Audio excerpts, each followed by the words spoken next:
Hello and welcome back dear aspirants. So today we will discuss here Shakespeare's questions. So ये 20 questions की series है जो कि regular होगी, तो आप चैनल पर बने रहिए और चैनल को सब्सक्राइब कर दीजिए जिससे कि न्यू वीडियो का नोटिफिकेशन आपको टाइम से मिल जाए. Let's begin. William Shakespeare was born in. William Shakespeare का जन्म कब हुआ था? 1575, 1564, 1512, 1616. सो राइट आंसर हो जाता है विलियम शेक्सपियर का जन्म 26 अप्रैल 1564 में Stratford upon Avon United kingdom में हुआ था. ठीक है, उनकी जो डेथ है वो 23 अप्रैल 1660 Stratford upon Avon United kingdom में हुई थी. स्पाउस की बात करते हैं, उनके स्पाउस का नाम एने हैथवे था. 1582 से लेकर 1616 तक माना जाता है. ठीक है, उनके चिल्ड्रन की बात करते हैं. हैमनेट शेक्सपियर, जूडिथ क्वीनी और सुसाना हॉल, ये 3 उनके चिल्ड्रन थे. सिबलिंग्स, जो विलियम शेक्सपियर के सिबलिंग्स थे that is John Shakespeare and Edmund Shakespeare. ठीक है, तो ये मेन नेम इसमें आ जाते हैं, तो आप इनको ध्यान रखेंगे. नेक्स्ट क्वेश्चन पर चलते हैं.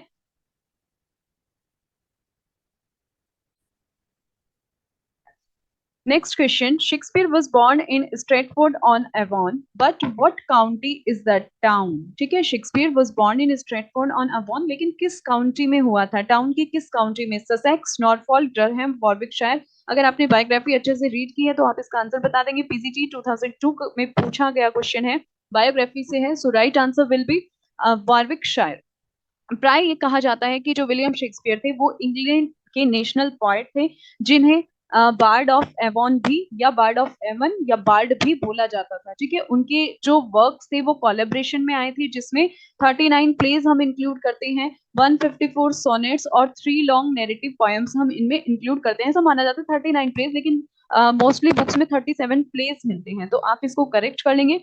37 प्लेज उनके देखने को मिलते हैं, जिसमें 70s उनकी कॉमेडीज आ जाती हैं and 17 comedies and 10 history plays उनके आ जाते हैं. ठीक है, 37 उनके टोटल प्लेज माने जाते हैं, तो इसमें आप ये ध्यान रखेंगे, हिस्ट्री 10 और कॉमेडी 17 यहाँ पर कंसिडर की जाती है.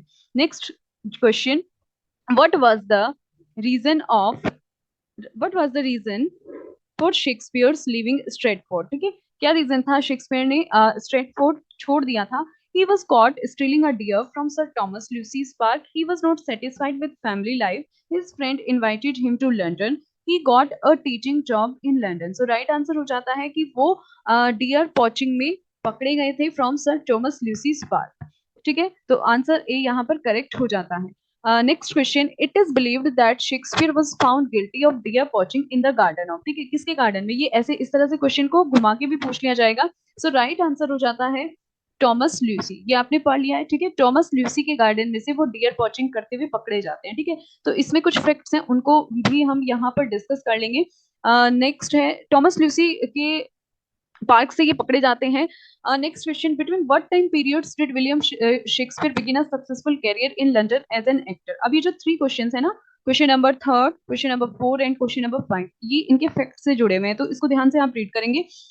Between 1585 and 1592, between 1579 and 1583, between 1579 and 1587, या बिटवीन 1580 एंड 1591. एग्जाम में इसी तरह से आपको ईयर्स दिए जाएंगे, उसमें आपको चूज करना है. तो 1585 से लेकर 1592 का टाइम पीरियड विलियम शेक्सपियर का सक्सेसफुल करियर माना जाता है. ये उनके लॉस्ट ईयर्स भी माने जाते हैं. चलिए फैक्ट्स इसके बारे में देख लेते हैं.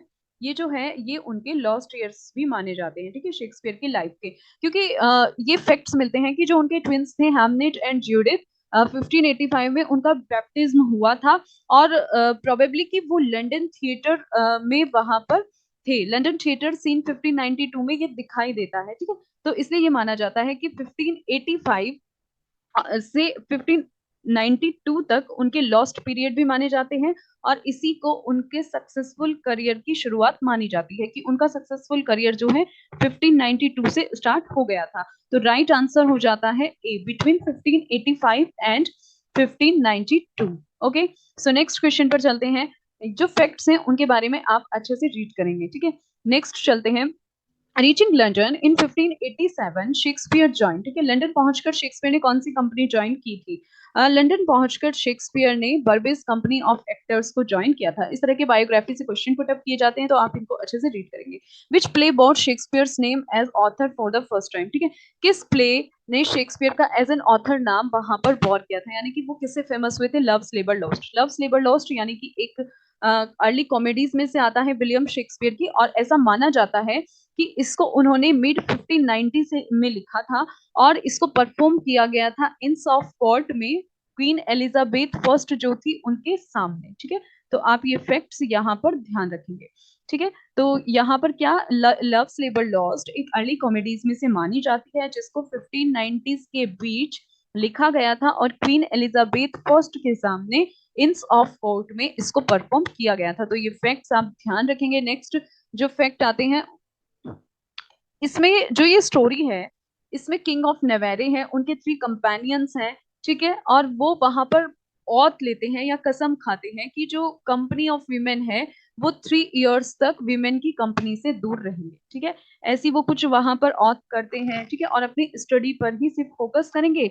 और जो उनके प्रिंस ऑफ फ्रांस हैं और लेडीज हैं, जब वो वहां आते हैं, ठीक है, तो ब्रेक दियर ऑथ, जो Prince of France, princess of France और उनके साथ जो उनकी अटेंडेंट्स आती हैं तीनों, तो ये जो किंग ऑफ नवेरे हैं और जो इनके 3 कंपेनियंस हैं, ये अपनी ऑथ को वहां पर तोड़ देते हैं। तो यही सब कुछ इस स्टोरी में दिखाया गया है।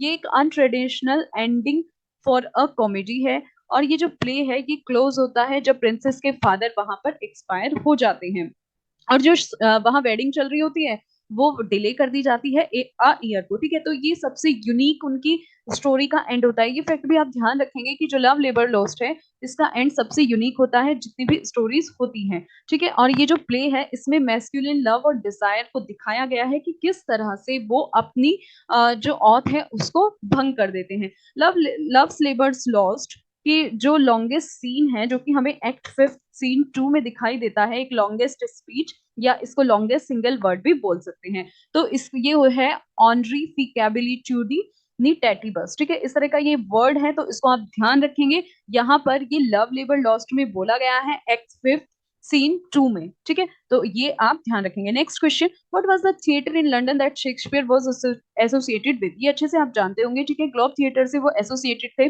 ग्लोब थिएटर के बारे में जान लेते हैं। ग्लोब थिएटर जिसको आज लंदन में थर्ड ग्लोब के नाम से भी जाना जाता है, फर्स्ट ओपन ये सबसे पहले 1599 में ओपन हुआ था, जिसको लॉर्ड चैम्बरलेन्स मैन कंपनी ने वहां पर बिल्ड किया था, ठीक है, जिसमें विलियम शेक्सपियर भी थे, और विलियम शेक्सपियर ने उसको पार्टली ऑन कर लिया था, यानी कि उसमें शेयर्स थे, है ना, बहुत सारे जो उनके साथ काम करने वाले लोग थे उनके सबके शेयर्स थे, तो इसलिए पार्टली ऑन ग्लोब थिएटर को माना जाता है। और जो फर्स्ट प्ले था शेक्सपियर का वो ग्लोब में जूलियस सीजर लिखा गया था इन स्प्रिंग 1599 में, तो ये भी आप ध्यान रखेंगे। फर्स्ट प्ले ये वहां पर परफॉर्म हुआ था, जूलियस सीजर, ठीक है। So next question, which one of the following theater companies was owned by Shakespeare was where his masterpiece was were first performed, ठीक है। तो ये क्वेश्चन घुमा के पूछ लिया गया है कि कौन सी थिएटर कंपनी थी जहां पर जो शेक्सपियर ने जिसको ऑन किया था और सबसे पहले उनका मास्टरपीस वहां परफॉर्म किया गया था, तो ये ग्लोब थिएटर था, ठीक है।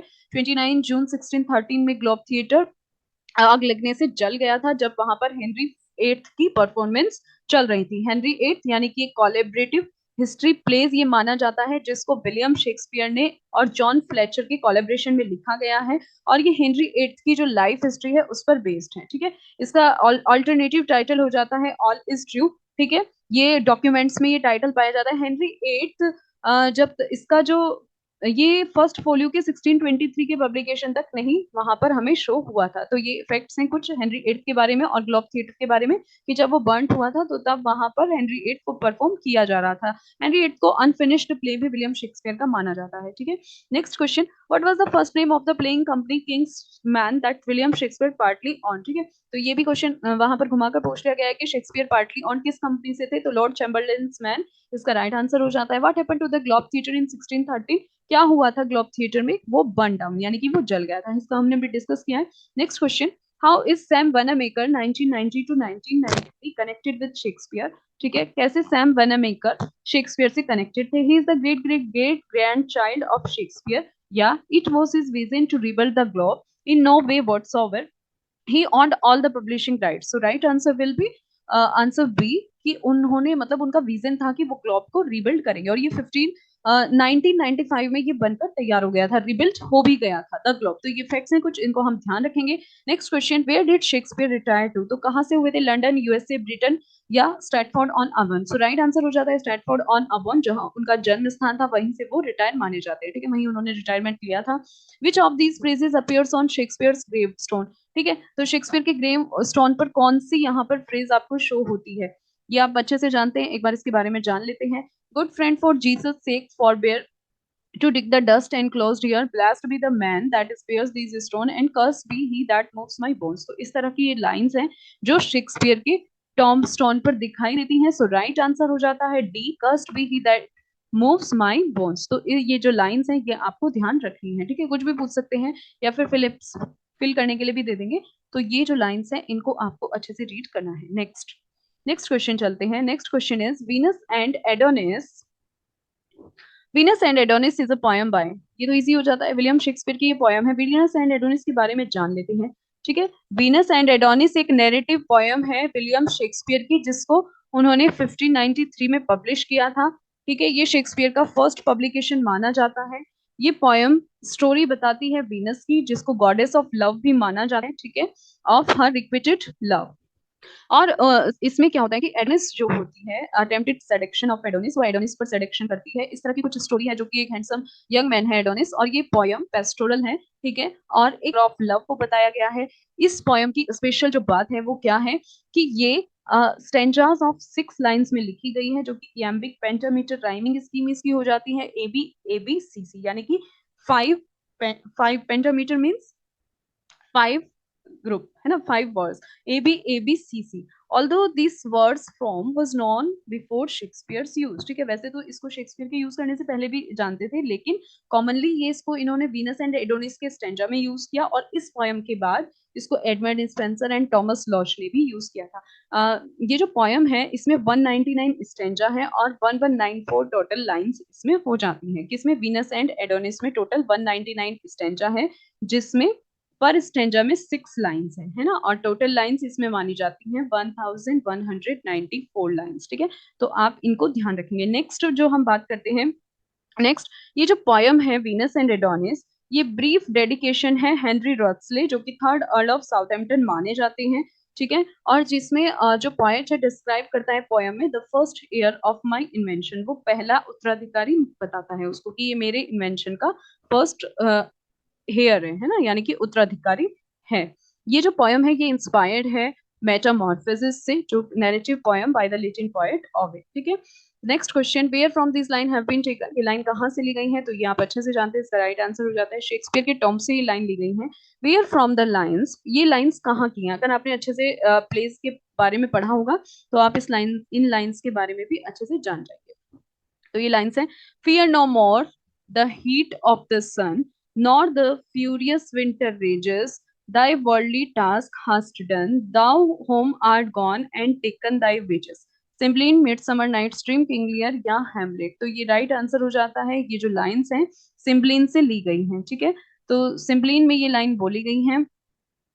सिम्पलिन कॉमेडी इन 5 एक्ट्स, जिसको विलियम शेक्सपियर ने अपने लेटर प्लेज में लिखा था। ठीक है, इसको माना जाता है कि 1608 से 10 के बीच आई थी, लिखी गई थी, और इसको पब्लिश कराया गया था 1623 के फर्स्ट फोलियो में।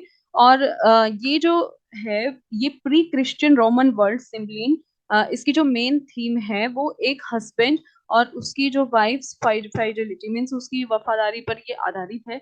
ठीक है, और इसके जो सोर्सेज हैं वो लिए गए हैं गिबोनी बोकेशियोस की डेका मॉडर्न से। तो ये पूछ लिया जाता है ना कि इसके सोर्स, ये जो प्ले है इसके सोर्स कहाँ से लिए गए हैं, तो ये आपको ध्यान रखना है कि जो सिम्पलिन है उसके जो सोर्स है या उसकी जो स्टोरी है वो बेस्ड है गियोवानीज बोकेशियो डेका मैरन से। तो ये इंपॉर्टेंट हो जाता है। Next question, Venus and Adonis bye Shakespeare was written in stanzas of। ठीक है, वीनस एंड एडोनिस जो है वो कितने स्टेंजास में लिखी गई है, ये हमने अभी रीड किया है, 6 लाइंस में वो लिखी गई है। ठीक है, 6 लाइंस, यानी कि 194 उसमें स्ट्रेंजास हैं और 6 लाइंस में वो लिखी गई है। ठीक है, ये जो एडोनिस है ना, इस नाम से भी हम इसको पहचान सकते हैं, ADONIS। तो ये टोटल 6 है ना, तो 6 लाइंस हैं इसमें। इसी तरह से रेप ऑफ ल्यूक्रीस है, तो जो ल्यूक्रीस वर्ड है उसमें 7 लाइंस है, तो उससे हम आइडेंटिफाई कर सकते हैं। ठीक है, कि उसमें 7 लाइंस है रेप ऑफ ल्यूक्रीस में, और एडोनिस में 6 लाइंस है। The two which category that two works of William Shakespeare, Venus and Adonis, the Rape of Lucrece belong to. ये दोनों नैरेटिव पोएम मानी जाती हैं। इस तरह का क्वेश्चन भी आपसे पूछा जा सकता है, इसके बारे में जान लेते हैं। ठीक है, द रेप ऑफ ल्यूक्रीस 1594 में लिखी गई एक नैरेटिव पोएम है, और ये जो लेजेंडरी रोमन नॉवल वुमेन है लुक्रेटिया उस पर आधारित है। ठीक है, वीनस एंड एडोनिस 1593 में लिखी गई थी। इससे पहले उन्होंने लिखा था, रेप ऑफ ल्यूक्रीस बाद में आई थी, पहले वीनस एंड एडोनिस उन्होंने लिखा था। तो ये जो दोनों पोयम है, ये उन्होंने अपने पेट्रोन को डेडिकेट की है। पेट्रोन अर्ल ऑफ साउथहैम्पटन जो थे, हेनरी रक्सले। ठीक है, तो इस तरह से उन्होंने, जो पेट्रोन कौन होते हैं, पेट्रोन होते हैं जो ऑथर होते हैं, पॉइंट होते हैं, उनको मनी देते हैं ना, मनी हेल्प देते हैं, तो उनको पेट्रोन माना जाता है। ठीक है, तो ये हम ध्यान रखेंगे। और जो ये द रेप ऑफ लिक्रीस है, इसकी जो टोन है वो पूरे प्ले में सीरियस मोड पर रहती है। इस रेप ऑफ लिक्रीस में 1855 लाइन्स हैं, जिसको 265 स्टेंजास में डिवाइड किया गया है, और 7 लाइन्स ईच, यानी कि प्रत्येक स्टेंजा में इसके 7 लाइन्स हैं। तो आप ये बात ध्यान रखेंगे। ठीक है, वीनस एंड एडोनिस में 7 लाइन्स, 6 लाइन्स ईच हैं, और रेप ऑफ लिक्रीस में 7 लाइन है। अब देखो, जो ये रेप ऑफ लिक्रीस है, लिक्रीस वाला जो वर्ड है, ये इसमें लेटर 7 है, तो इसे आप ध्यान रख लेना, है ना। और वीनस और एडोनिस में, जो एडोनिस है, उसमें एडोनिस में 6 लेटर्स हैं, तो इससे आप ध्यान रखेंगे कि वो 6 लाइन्स है पर स्ट्रेंजा, और ये 7 लाइन्स स्ट्रेंजास है। ठीक है, 265 स्ट्रेंजास इसमें है, और इयम्बिक पेंटामीटर में ही ये लिखी गई है। ठीक है, rhyme scheme of each stanza is ABABBCC। ठीक है, राइम रॉयल भी इसमें यूज किया गया है, जिसको जॉफरी चौसर और जॉन मिल्टन और जेन मैन्सफील्ड ने सबसे पहले यूज किया था। तो आप इन बातों का ध्यान रखेंगे। ठीक है,